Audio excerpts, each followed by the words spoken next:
Previously on our Apocalypse Let's Play live stream. That's one strong karate chop. Try to karate chop this wolf to death, but it's not going to get me very far. So go ahead. One bite. Surprise! Contributing, and at the same time it all stays cohesive and doesn't turn into a mess. You'll find that a lot of the... We face our first boss. Excellent. Welcome. Yeah, I saw that. Thank you, Louise Beaumont, for... Oh... Looked away for 1 second. No, I'm not going to blame someone else for that. That was all me.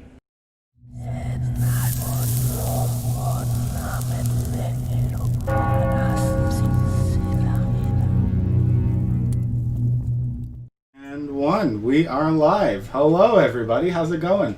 Welcome back to another Apocalypse Studios live stream. We're joined today by our very own Gaia Green. How are you today, Gaia? I am doing all right. Thanks for having me on here, Jalen. It's I'm very much looking forward to it. Good. So are we. Glad to see all you guys in the chat. Thank you so much for hosting us, Ian Stenhouse, Faceless Mike, Zupa Adele, and some person named Gaia Green. I'm not sure who that is, but we do appreciate the host. Thank you, Captain Cutthroat, for subscribing for 3 months as well. We can't do this without your guys' support, and it means an awful lot to us. We are back with our Bloodborne playthrough. As you can see, our Kane lookalike. Very stern and ready to go. Have another attempt at the Cleric Beast, the boss we got to last time, but could not defeat. First things first, we will buy some more blood vials, so that hopefully this fight goes a little better than last time. Now, Gaia Green, we were talking before this stream, and you said that you've played Bloodborne before, correct? Yes. So for my personal playthrough, I didn't actually get super far before I kind of succumbed to so many hours in the day, too many games to play, and I just kind of moved on to other stuff. But I've seen like a lot of footage, and I'm a very big fan of the From Software formula of stuff, so I've pretty alright familiarized myself with the game despite not really playing through that much of it. Okay. That works, yeah. The FromSoft games are definitely not the most user-friendly or beginner-friendly of games, so I definitely don't fault anyone for just watching a playthrough rather than playing it themselves. I also just play a lot of like really long-form RPGs on my own time, a lot of JRPGs, a lot of your like 80-plus hour games. So whenever that's taken up a lot of your schedule, sometimes beating your head against the brick wall that can be a FromSoft game, you prioritize your time. Yep, definitely. I know exactly what you mean. Okay, we will find our way back to the Cleric Beast, but in the meantime, guys, we are giving away another Risen Founders Pack on this week's stream. All you have to do is type in the word Risen into the chat, R-I-S-E-N, to be entered for your chance to win. You only have to enter it once. Entering it multiple times will not increase your chances of winning, and if you already have access to the second age of Dead House Sonata, you'll be able to gift this one to a friend. So make sure you get your Risens into the chat before the end of the stream, and we will draw our winner then. Okay, so this is the fog wall we got to get through right now. Yeah, very satisfying visceral kills in this game. One of my favorite parts. Oh yeah, just the blunderbuss, walk right up. Just, oh, it's really good. Yep. Oh, this crow is giving me trouble, though. And that's one thing I've noticed about this game. It doesn't matter how many hours you put into it, those crows will get you. One of the weakest, smallest enemies. Their attack is just so explosive, and it'll just come from, like, no wind-up. There's very few, like, opening frames on it. It's just immediate hitbox. Mm-hmm. We'll have to see if we can get to how long it takes us to get to the Forbidden Woods, where we can show you a very special friend of mine, who I like to call Stuart. The only crow in the game that won't attack you. There is one crow that is not programmed to be aggressive for some reason. That's interesting. I didn't know about that one. Mm-hmm. He's hanging out in the Forbidden Woods with a bunch of other crows that will fight you, so most people don't see him because they just attack the big group, and Stuart ends up dying, but I save Stuart. He deserves better. Yeah. You gotta protect your good burb friends. Exactly. Now, give me your butt, Cleric Beast. Ooh, there we go. Yeah, right in the face. Oof, that will leave a mark. He will attack you if you save and reload near it, Nightfall Alicorn. I did not know that. Okay. So he does become aggressive. Stuart, no.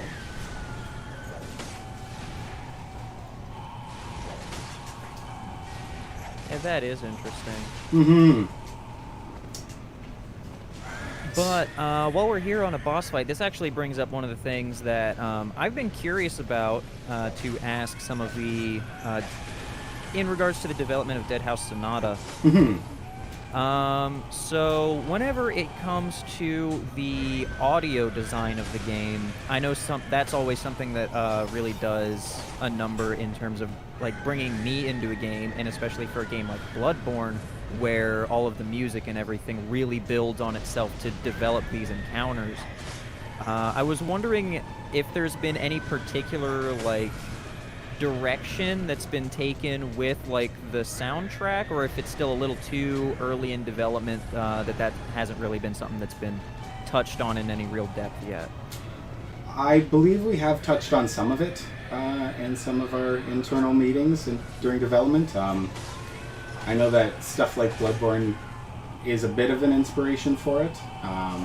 We want the music to feel very epic, obviously, and reflecting those dark tones, so I'd imagine that would include something sort of like the choir in Bloodborne, or the background orchestra that's got the violins going at a mile a minute to give you this feeling of intensity. Right. Because, yeah, you're right, music does have a big impact on the feeling behind a game. I can't imagine half of these fights in Bloodborne would be as epic as they are without the great soundtrack behind them. Sailor Midgard brings up the throat singing like we have in the Memento Mori trailers that were just released. Mm-hmm, yes. Yeah, the throat singing was a big inspiration for those, and I know that Dennis really liked it, so I'm sure you can expect to see some more of that in the future. Ooh, please be careful there, please. Because specifically where I like to come from and what I'm always really impressed by is whenever either the motifs in a piece of music, or if the music has lyrics, whenever the lyrics really reflect what's happening in the moment whenever the piece plays. For instance, with FromSoft, someone actually took the time and they paced out the rhythm of a boss's attack patterns and notice that it actually coincides with the meter of the music. Yes, I've heard about this. Keep going though. Yeah, so specifically the one they looked at was the Dancer of the Boreal Valley in Dark Souls 3.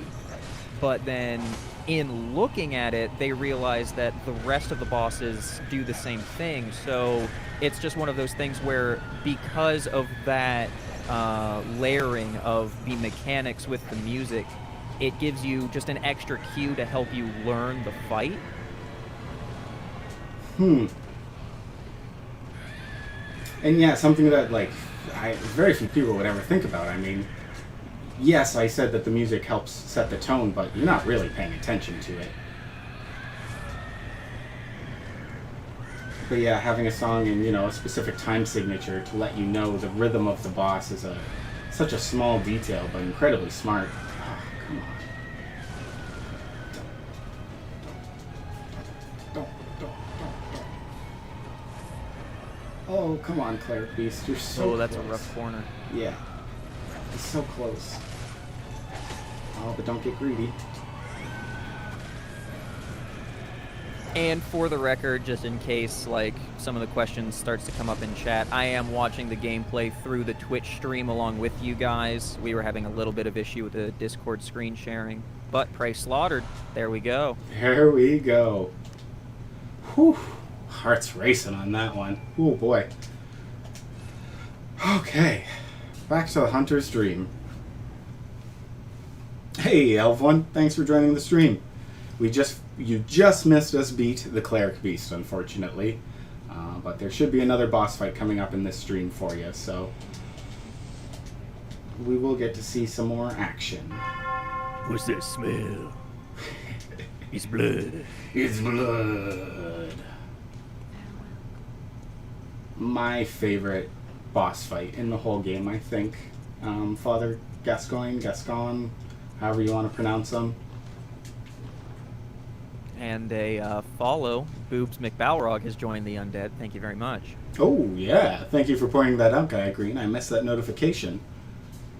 Do you appreciate I you guess, joining? yeah, I guess that'll be one of the useful things. But since I'm watching the stream, I will see the pop-ups on my screen. That's true. I've been trying to work all week long. My setup right now for these streams, I know it's still not optimized. I have one television here to play Bloodborne on. I have a monitor right here to stream Bloodborne 2 to capture for OBS. I have Discord open right here, and then I have Twitch open all the way over here in OBS so I can actually do all this. And I didn't think I would need 4 monitors, and yet here we are.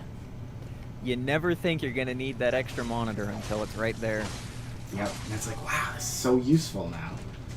I should have... Like, I know with my own streams, like, I just have my TV and my laptop. So for my own streams, I have my TV running all of my windows for, like, the game, for OBS, and that's usually all I do because I don't want to, like, overload the CPU on that PC. Mm-hmm. And then my laptop just has the Streamlabs chat bot open so I can keep an eye on the chat from my laptop, and generally the Streamlabs does a pretty good job of showing me the events on that screen. Okay. So I've been able to keep it working okay, but I know I definitely need to upgrade from a TV to an actual computer monitor because it's not always super easy to read, like, web pages on this TV, I've found. No, I can't imagine. And thank you for hosting us, Chadwick Burton. We do appreciate that. That notification I did see. Okay, do I have... Let's send that elevator back up. Did I grab the music box last episode? Yes, I did. No, don't use it. Oh, that does bring up... You guys mentioned that this is going to be an all boss fights run, right? Yes. Yep, we're hoping to fight every single boss. All of the DLC. I think the only thing I'm not really planning on doing is the Chalice dungeons. But we'll see about those. Procedurally generated levels are something that's important to us with Dead House Sonata, so we might have to go delve in there for a little bit. And Faceless Mike in the chat sees exactly where I was going, so I take it that means that you're going for the Moon Presence ending. Yes, we will be eating those umbilical cords. And for those of you that don't know, it's just as gross as it sounds, believe me. Bloodborne was very big on its eldritch horror themes, for those of you that don't know, and sometimes that means doing things you don't quite understand, like eating umbilical cords. That was one thing I planned on doing with my own playthrough while I was doing it. I was going to let the insight stack up and get some of those, like, weird insight visions that happen if you let that get too high. Oh, yeah. Like, being able to see some of the amygdala creatures before defeating the vacuous spider. Before you're and, supposed like, to. the moon and the veil gets lit. Yeah, that's... Generally, I actually... I don't normally see those because I will try to lose all of my insight at one point. There's a boss fight. The Witch of Hemwick is super easy if you have no insight because you can't summon any enemies to fight for her. And it just becomes you running around an empty room looking for an invisible enemy. Yeah. We have to be very quiet, sneaking up on these guys. I appreciate it, chat. Thank you for not giving me away.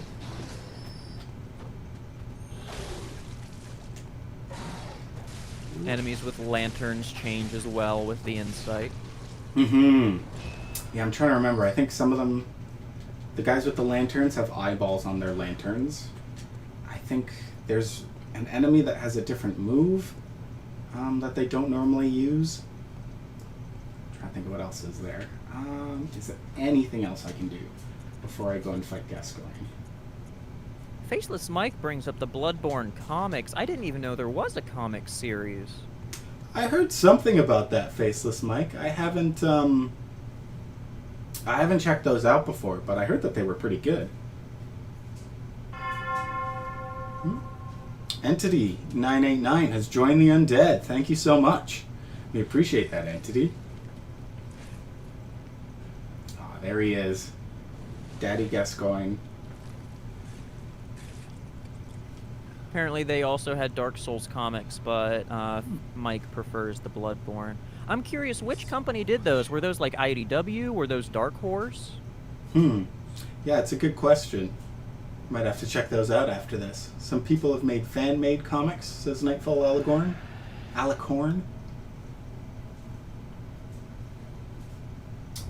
Okay. Okay, Gascoigne, let's go. Pop a gas can. Again, a very educational fight in Bloodborne. This is the guy that teaches you have to be aggressive, but you gotta know when to be aggressive. Because it also teaches you're not just fighting monsters in this game, you will also be fighting other hunters, and they have just as many skills as you do. Oh yeah, the human enemies are the worst in this game. So much more dangerous than the big guys. Which is just another one of those like tenets of game design that I've always really loved, is just the enemy that will use your own moveset against you. Mm-hmm. The enemy that shows that even though you are the player character and you are like, for all intents and purposes, the chosen one that should win in the end, that does not necessarily always mean that you're special or that you're the only one capable of the things that you're doing. Mm-hmm. Yeah, I remember in my first playthrough I picked up the Hunter's Axe, I had the Blunderbuss, so I was Father Gascoigne walking into this fight, and seeing this guy use all of my moves and kick my butt with them was very educational. Okay, buddy. Titan Comics was the ones that did the From Software comics. Yeah, I'll have to look into those at some point. Those definitely sound very interesting and like a cool way to explore more on the mythos of Bloodborne.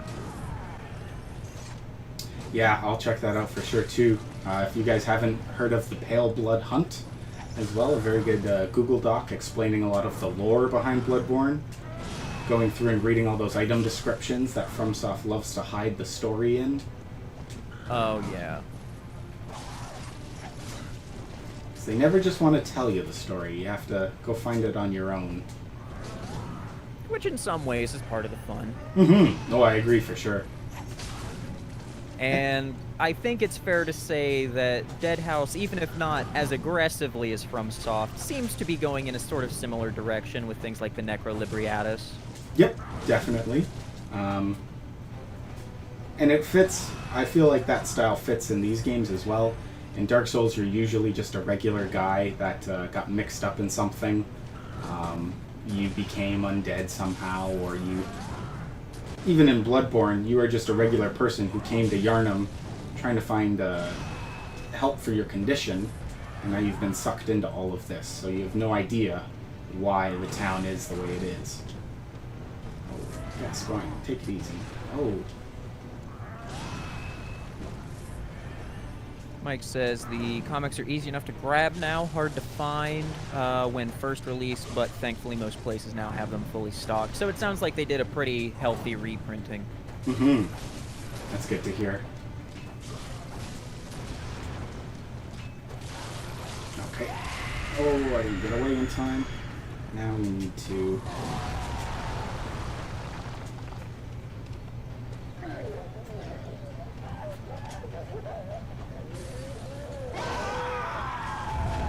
And here we see what happens when the hunter succumbs to the blade. You get covered in oil and firebombs thrown at you, in my experience. Take that, Gascoigne. First try, easy every time. Easy, every time. I wasn't worried at all. I wasn't worried. Definitely not. I was super worried. I remember whenever I did my boss fight, I cheesed him. I ran up these stairs. Yeah, that is definitely an option. I got very comfortable fighting him in those tombstones. Sometimes he can get stuck on them, and that makes it even easier. Especially with the trick cane, because Yes. it's got a bit more range than the axe. It can go through the geometry a lot easier. So one of the fun glitches in this game for Gascoigne is that you can get him to jump through the stairs in beast form. Huh. I think I've heard of that. Yeah, you can get him to like clip out of bounds through the stairs, and then he'll just fall out. That'd be fun. That'd be a lot of fun to watch.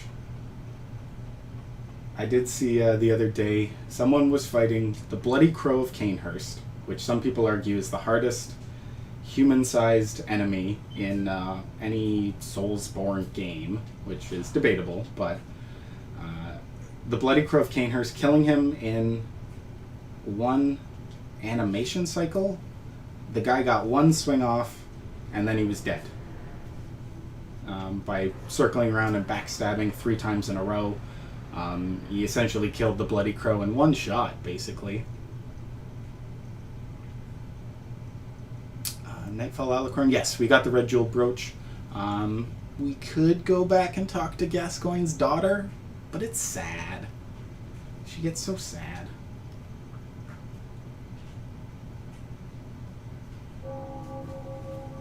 Okay. Now that we've beaten the first 2 bosses, this is our sort of hub world, if you want to call it that, called Odin Chapel, or the Cathedral Ward. Yeah, I guess the chapel really does serve as a sort of hub. You backtrack and come back through it a lot, moving through different zones. Mm-hmm, definitely. It, yeah, I've always seen it as that. Everywhere you go sort of branches off from the Cathedral Ward. Now, as I said, we are doing a full boss run. So, one, I need to level up, but then I need to go talk to a lady and get her to come to the Cathedral Ward with me. But first we'll let the doll level myself up. I'm trying to remember the NPC's name. Ariana, I think? That sounds right. Because it's the woman who gives you the first umbilical cord, yeah?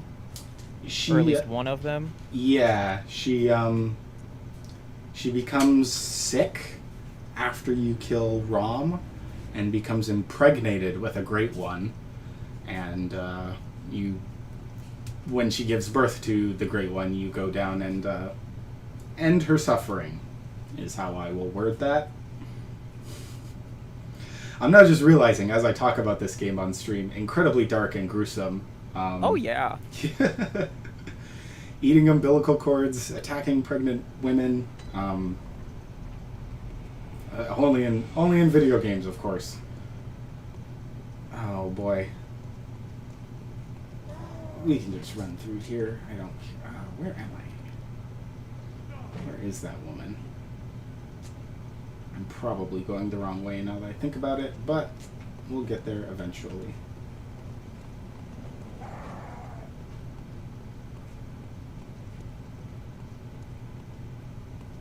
Oh yeah, I went the wrong way for sure. I can open this door though before I forget. Faceless Mike, yeah, killing orphans. Yeah, we do that too. The Orphan of Cause, failed experiments. Even Rom. I believe Rom is described in a lot of the developmental work for Bloodborne was described as baby-like. Rom is supposed to remind you of a child, which makes it much, much more sad when you realize that all Rom does is try to hide and run away from you, casting spells defensively and just trying to get away. Yeah, because it ties into some of the later flavor text with all of the old ones of how each old one yearns for a child, and that the old ones are like a very lonely race. Mm-hmm. So, yeah. Rom being a very young, old one, and then Send her to the clinic, says Faceless Mike. No, thank you. I've seen what happens to people that go to the clinic. They don't come back. at least not the same. No, definitely not. Although I guess I should go talk to Iosefka, because if we want the suspicious man, or the skeptical man, I think he's called, there is one NPC where if you tell him to go to Odin Chapel, he will go to the opposite. He doesn't do what you tell him because he doesn't believe you. So you have to find the clinic, so you can tell him to go there so that he doesn't do it. Totally forgot to talk to Iosefka.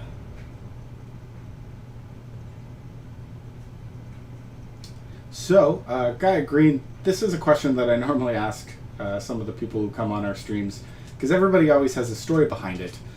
Where did you get your username, Gaia Green, if you don't mind my asking? So the story is that there isn't really much of a story at all. It's just that I really like the color green, and I like having a lot of nature motifs and stuff, so like the Earth Mother Gaia. It mostly just came from, for a long time, my screen name was Green1256. Okay. But then I realized, man, I'm online a lot, and Green1256 just doesn't really have a punch to like get people to remember my name very well, so I needed something a little better, and then Gaia Green was just kind of the natural evolution of that. Interesting. Okay. Well, hey, I mean, that's still a story. Saying that you don't really have one, that's a story. Yeah, it's just like it's not referential to anything. It doesn't come from anything particular. It's just I wanted something that was a little catchier than a color and a bunch of numbers. Right. Yes. And yes, Nightfall Alicorn, that's, I was confused. There is the suspicious man, and then there is the skeptical man. And we want the skeptical man. To answer your question, Nightfall, it is Dennis's birthday today, so we gave him the day off, honestly. He probably won't be appearing in too many of these streams anyways. As development for Dead House Sonata continues, he's just becoming more and more busy, so...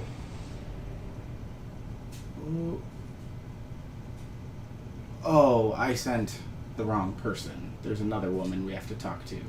Completely forgot. We did talk to Eileen, and she's not here right now. Oh.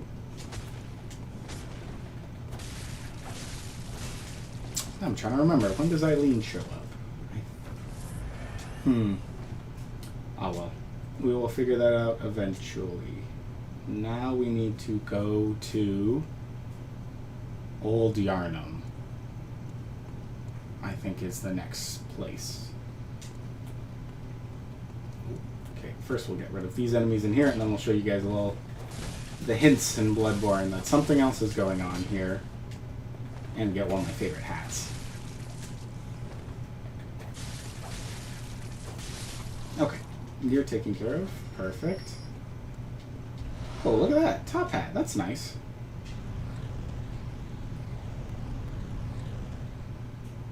I wonder Yeah, what there's that top was. hat and hunter's garb. Weird. Wonder what that was. There we go. Now we can get rid of our bloody bandages and put Kane in something a little more dapper. I don't think Kane was the type to wear a top hat, but I think this one makes it work.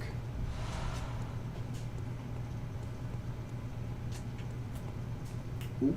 Kane was also in a much more gothic, medieval setting and less a Victorian. I feel a Victorian Kane might be a little more willing. That's a good point as well. I'm not sure if top hats were all the rage when Kane was roaming around Nosgoth. Okay, dogs, one of my least favorite enemies. Very cute looking, but annoying as hell to fight. exactly what I was starting to type out. See?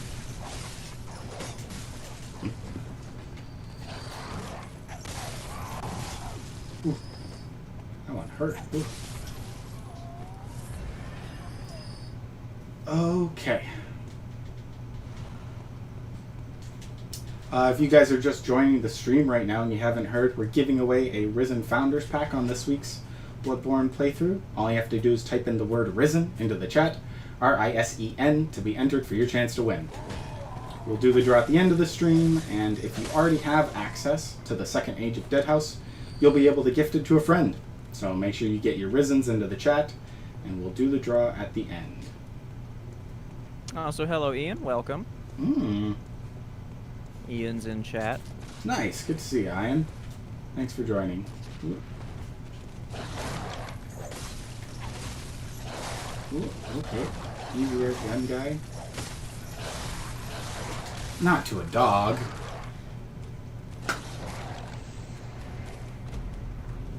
Well, Ooh.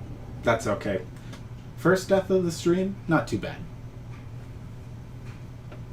Yeah, we made it 30 minutes in. Yeah, actually, that's really good now that I look at the time. Wow. Yeah, put your F's in there, whatever. Oh, dear. Okay. Get my blood echoes back. Get into Old Yarnum. Maybe we can... Now I'm wondering how much I can push out of this one stream. What other bosses could we fight? Can I beat Dark Beast? Someone suggested trying to go track down the Bloodstarved Beast. Yeah, we're on our way to Old Yarnum. I think we could do that. We can at the very least get there. I don't know if we'll kill him in one try, but... Yeah, he is kind of the, like, first barrier to entry.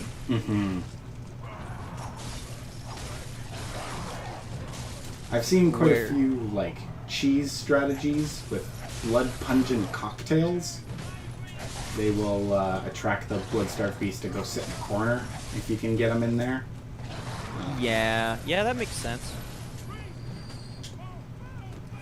But I never messed around with those, so I'm not too good with them. I always just sell them for the echoes. Okay.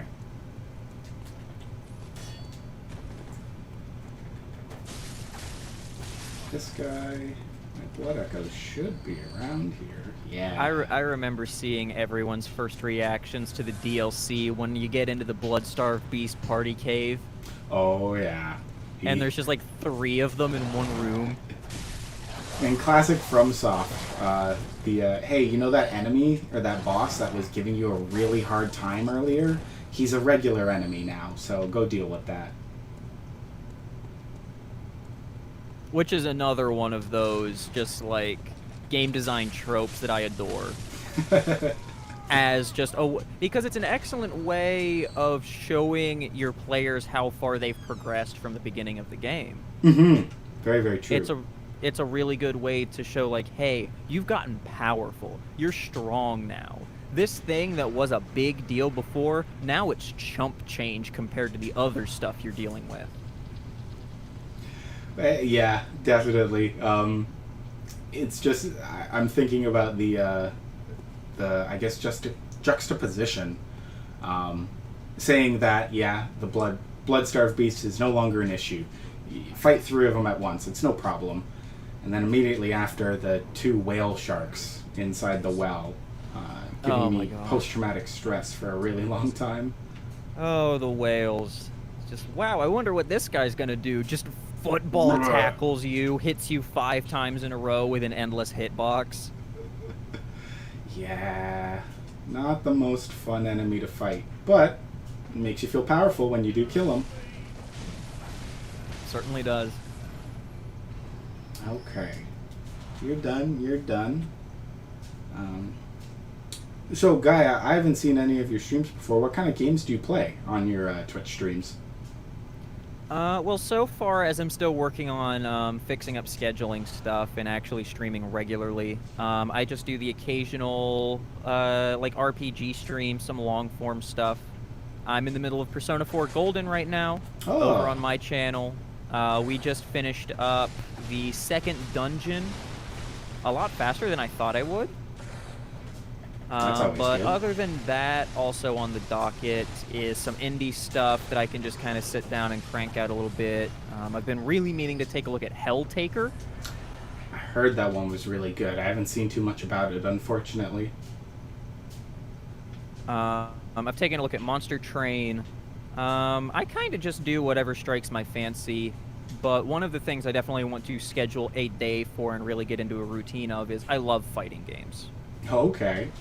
Mortal Kombat or Super Smash Brothers?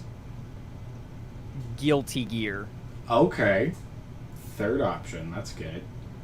Yeah, whenever I say I love fighting games, I go with the third option, just incredibly hype, high octane, just like hyper fighting, like anime games. Fair enough. And I don't mean to interrupt, but this is one of my favorite parts in Bloodborne. You walk up to this door, there's a piece of paper on it that says, "Go away, don't walk in here, Hunter's not wanted." I'm gonna ignore that because I can't read. This sign can't stop me if I can't read. Exactly, yes. Doesn't matter what it says, I'm going in anyways. Oh, right, and Machine Gun Grandfather, we were talking about earlier. Another sort of barrier for a lot of people in Bloodborne was Durja, I believe his name is. I don't think I ever learned his name. I always just called him Machine Gun Granddad. Yep. An old guy who's hiding out in a tower somewhere around here, and they gave him a machine gun. I got this crappy blunderbuss or a pistol, and he gets a fully automatic M16, whatever. Something off an attack helicopter, honestly.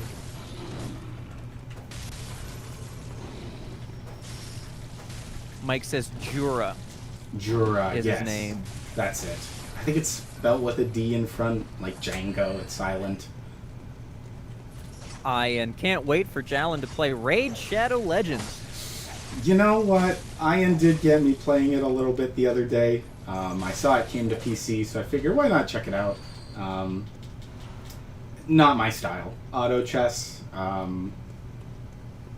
just not my kind of game. It's not even auto chess, but it is one of those mobile games that you just hit the auto button and just let it play itself, because I don't know, I could go on some scathing reviews of mobile game practices, but I don't think this is the appropriate stream to be doing that on. I know what you mean, for sure. The auto part I'm fine with. It's the 15 million ads every single time I go into anything. And it asks me 15 times, hey, you want to buy this bundle? Do you want to buy this bundle? What about this bundle? Yeah, I don't have a problem with mobile games that give you an auto function, because a lot of them are very grind heavy, so that's a nice quality of life thing. Mm-hmm. Like, I play a lot of Yu-Gi-Oh! Duel Links. It's pretty much the way I interface with the Yu-Gi-Oh! Game anymore since I fell off of the physical cards.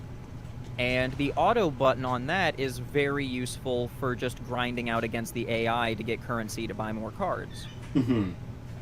But for something like Raid Shadow Legends, where like the main impetus of the game is that combat, and just like the way that it's put together, like pushing the button to watch the animation, it isn't even engaging enough for me to want to do it, so it feels like there's no reason not for me to have the auto button on all the time. Mm-hmm. No, I agree with that for sure. I know that Ian's defending it right now in the chat, saying that auto isn't as good as normal, but it's more interesting for me that way, so that is what I will keep doing. If Raid Shadow Legends is your kind of game, more power to you, obviously. Yeah. Just not my style.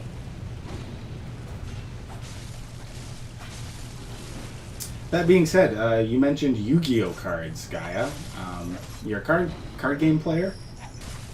Yeah, I'm more of a Magic the Gathering player anymore. I used to be into Yu-Gi-Oh, but then just like the way the game evolved, just the way interaction between players happens in the game, just it just doesn't vibe with me anymore, so I'm more of a Magic guy anymore. Yeah, MTG, says Zupa Adele, and I agree, Gaia. Magic the Gathering is one of my favorite pastimes right now, working on building a whole bunch of decks while I don't leave the house very much. Been getting my girlfriend into it too, and it's been a lot of fun.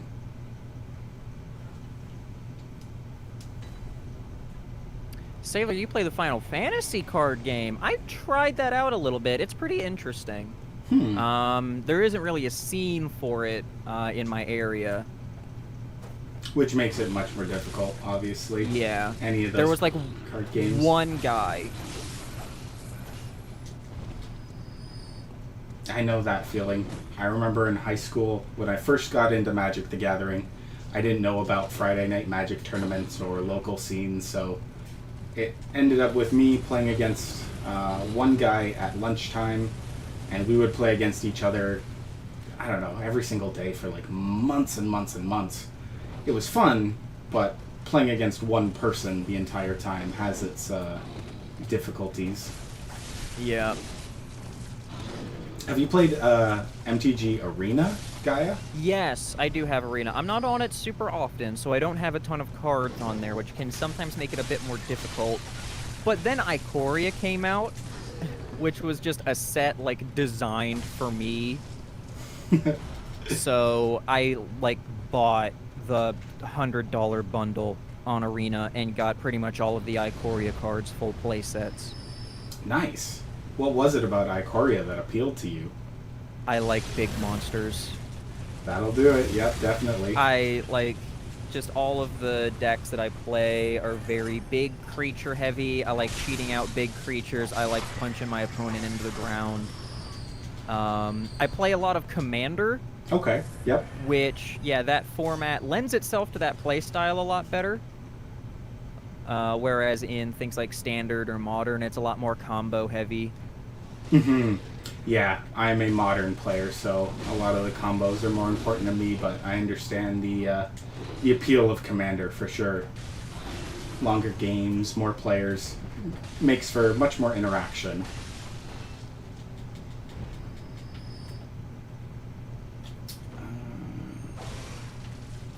But yeah, Ikoria came out, and not only did it come out with all of these really big, cool creatures and all these color combinations I really like, but it also came out with the Godzilla promo cards. Which, wow, I didn't know, I didn't think Magic could do that, and I didn't think they ever would. But that's a very good, what are they called, The crossover. Crossover, yes. Which it wasn't entirely unprecedented, because earlier this year they had teamed up with Hasbro and made the My Little Pony cards. I did not know they did that. Yes, they had a My Little Pony set. It was a set of like 3 cards. It had like Twilight Sparkle, Rarity, and I don't remember her name, but the black alicorn. I think that's what you call the Pegasus unicorn. Yep, I think so.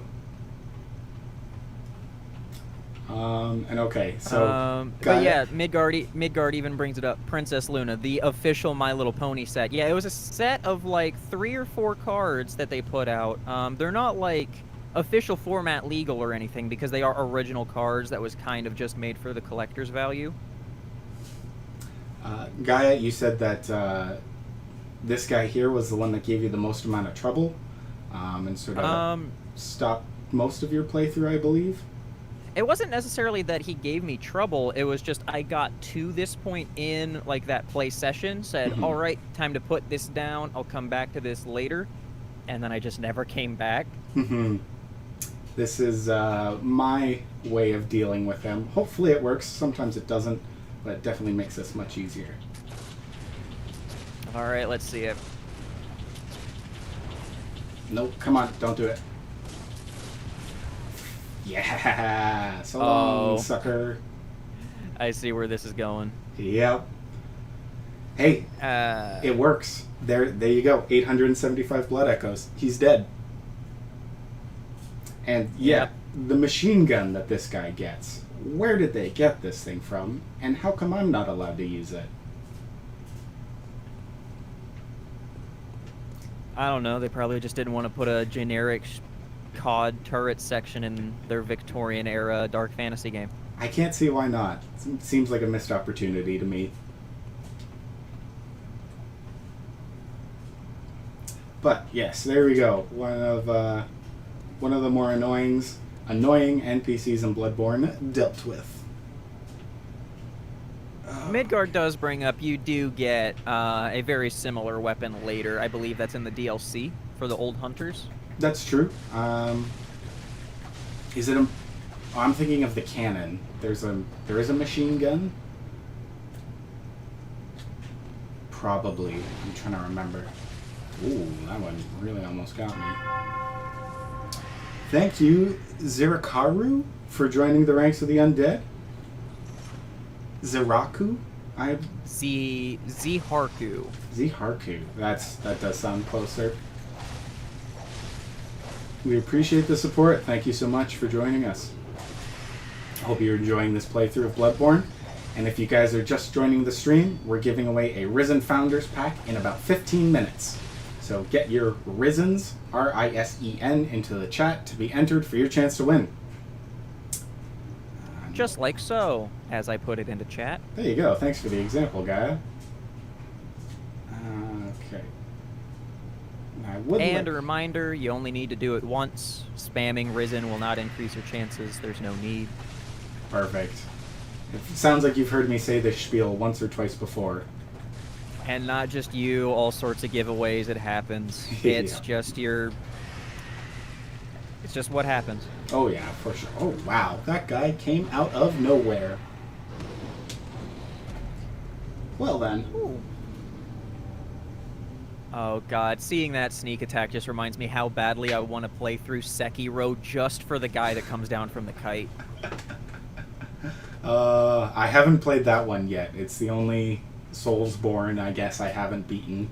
I know it's not quite included in that category, but I do plan on playing that eventually. I've seen playthroughs and it looks amazing. It also has a parry system, which is incredibly satisfying, which is one of the fastest way to get me into a game. Okay. Like I mentioned, I like fighting games. My favorite fighting game is Street Fighter 3 Third Strike because of the parry system.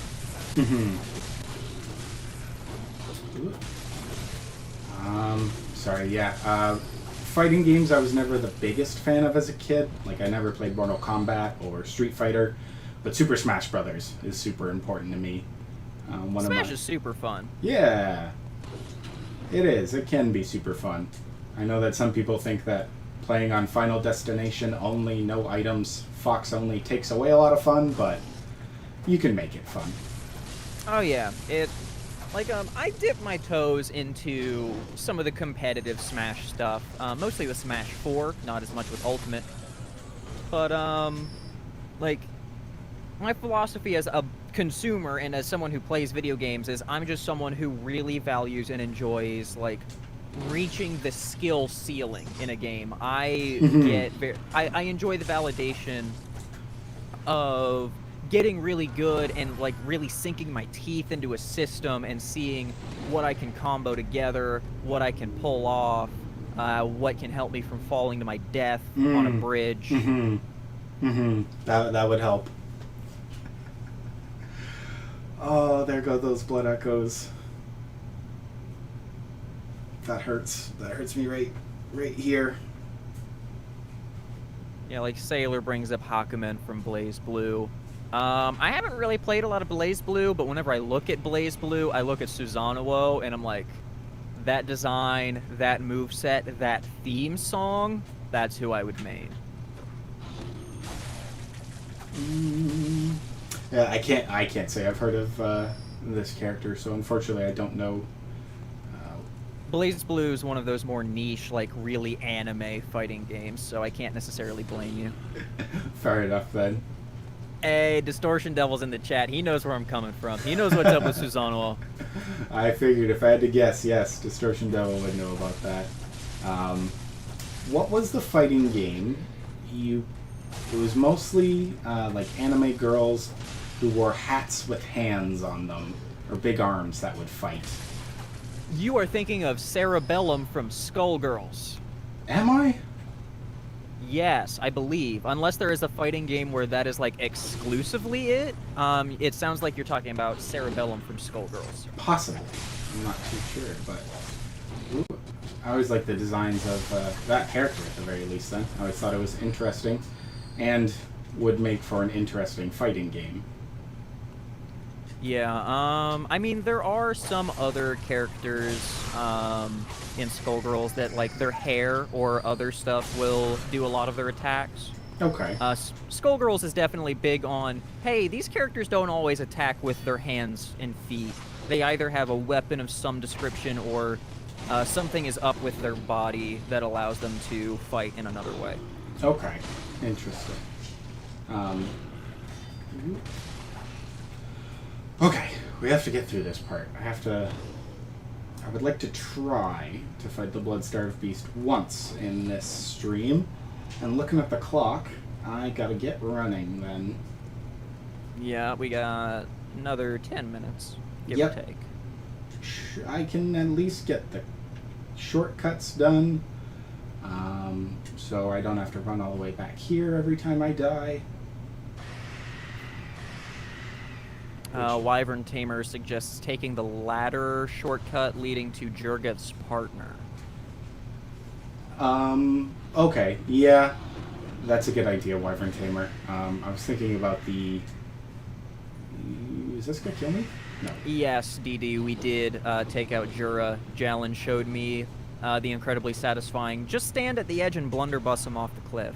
Yep, just keep shooting him. He'll probably sit there and shoot back, and you can just stagger him off that bridge. Okay. Maybe running through wasn't the best idea. But yeah, at the beginning of the stream, I was bringing up how I really appreciate like an OST's direct implementation into the game, even if it's just to like reflect the story. And to that end, I'm a sucker for vocal tracks as part of video game OSTs, especially for battle themes.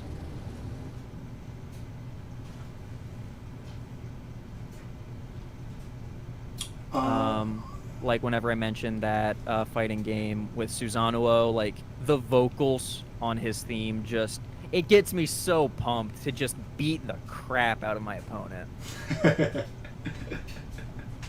I know what you're talking about, definitely. Okay. So, getting too aggressive, running through too much, not fighting the enemies that I'm supposed to. Bloodborne will definitely punish you for that, for sure. Yeah. Huge oofer right there. I agree, Distortion. Yeah, I couldn't have said it better myself, honestly. Yeah. And then Sailor Midgard, when the game has a nice boss track, then you win, and then the lyrics kick in, and they're in Latin. Yeah, definitely. That's one way to put panic in a gamer. Which I could definitely see that being a sort of direction that perhaps a few bosses in Deadhouse go. Quite possibly, honestly. That does seem like something we would do.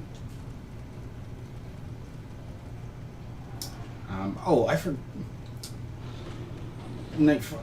Who's that? Wyvern Tamer or Nightfall Alicorn just told me to go the other way, and here I am not listening. If I die, it is my fault.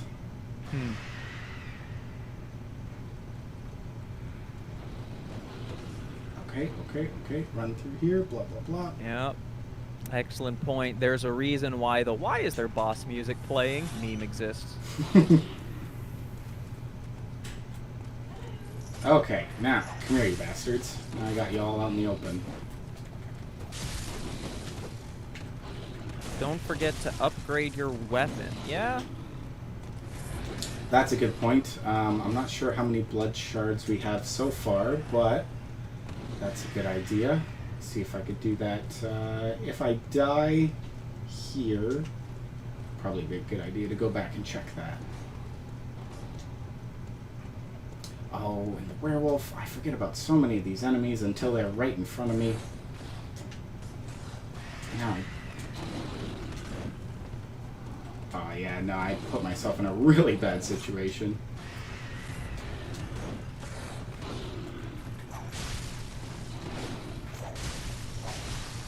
Yes, here in the bowels of old Yarnum. where you may have come to the wrong neighborhood. Just a little bit. Better than Blight Town or anything like that before it, though. If I had to pick a bad neighborhood, this is one of the best ones.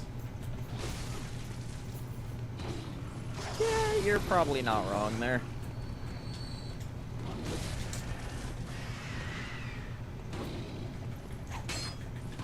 Clinked off the gate. That's unfortunate. Oh, where's that werewolf go?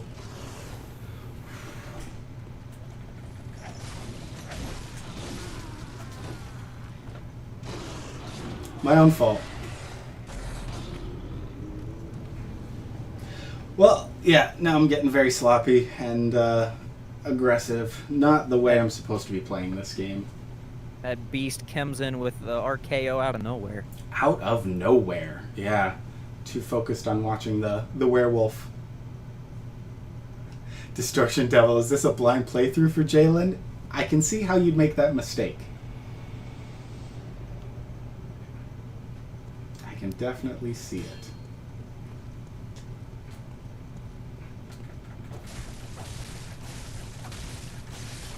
Okay.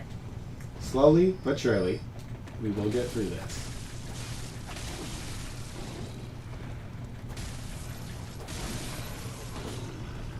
Deal with these guys out here. Ladder shortcut. Yes, thank you for the reminder.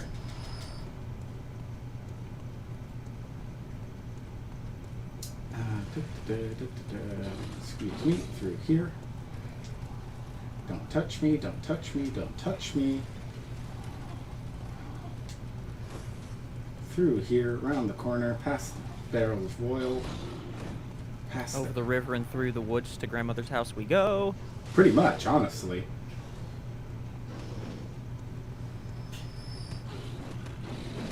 Okay, now that ladder is somewhere around here. Excuse me, sir. This is not.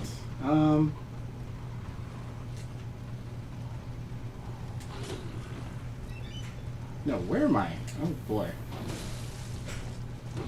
I'm completely confusing myself now about where I... Oh, okay. Oh, that big command grabbing enemy. Yeah. Did not have to do all of this, but that's okay. Circle back around. Someone just died, so I just got some free blood echoes out of that. We always like that.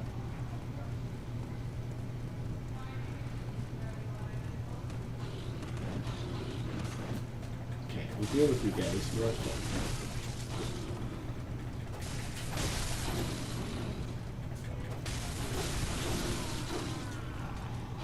Not my luck.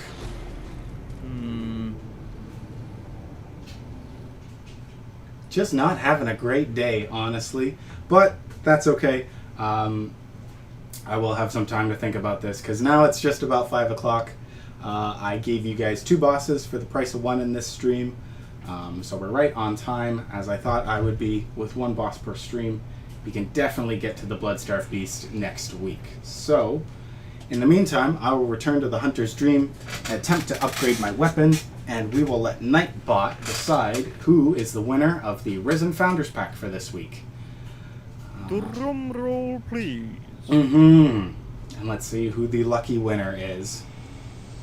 It was all good till old Yarnum. Yes, Sailor. Yep, Sailor Midgard, I agree. It was all good until old Yarnum decided to attack.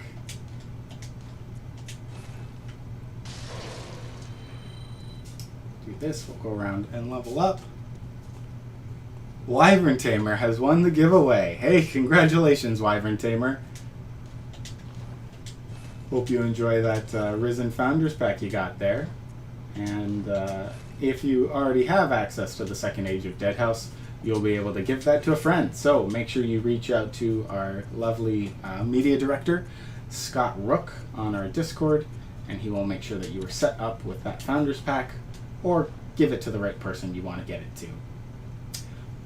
With that being said, was there anything you wanted to say, Gaia, to the chat before we wrap up the stream?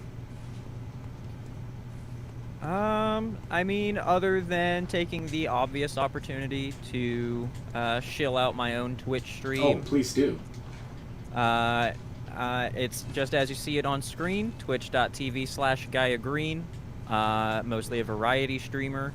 You can see me a lot on Sundays, where I'm playing with Jalen and other people from the Dead House Discord, including the Harbingers, including Faceless Mike, Sailor Midgard, Sundowner, Cyan. A lot of you guys are in there. You all know me. Yeah, please go check out Gaia Green and his stream if you haven't already. I know that lots of our community is already following him, and they really enjoy it. So, hey, thank you so much for joining us today, Gaia. We really appreciate you coming onto the stream and having some fun with me while I play Bloodborne. Hey, I appreciate you having me. I always really enjoy just like talking about game design stuff. It's just a lot of the stuff that I really enjoy talking about is sort of like later stage development stuff. Like I was talking about implementation of like music and like thematic stuff, which isn't necessarily where we, or where you guys rather, are right now, but it's just the sort of thing that I like to keep in mind, and it's the sorts of things that I pay a lot of attention to and really appreciate when the thought is put into them. Mm-hmm. Oh, yeah, I know what you mean. And I know that this stream is different without Dennis being here to answer all of the questions about Dead House Sonata, but I hope I was able to answer some of them. And if you enjoyed this format, make sure to come let us know, because we're doing a bit of a social media reworking right now at Apocalypse Studios, and your input about what is and is not working, what you would and would not like to see from these streams is super important to us. So if you want to let us know that, you can go to our website, deadhousesonata.com, so you can join our forums. There's a forum post there asking what you guys would like to see from the community roundtable streams, but that also includes these Friday night streams as well, what you would like to see. You can also find a link to our Discord there, so you can become a part of our community and join our after party streams to talk to the developers. And you can wishlist us on Steam, see about purchasing a Founders Pack to join the first stage, like us on Facebook, follow us on Twitter and Instagram, and yeah, I think that was everything I had to cover. Did it out of order in this time, so it's now messing with my head. But yes, that was everything. Thank you guys so much for joining me. My name is Jalen Pachenik. Thank you for joining me, Gaia Green, and fight the living, everyone. Fight the living!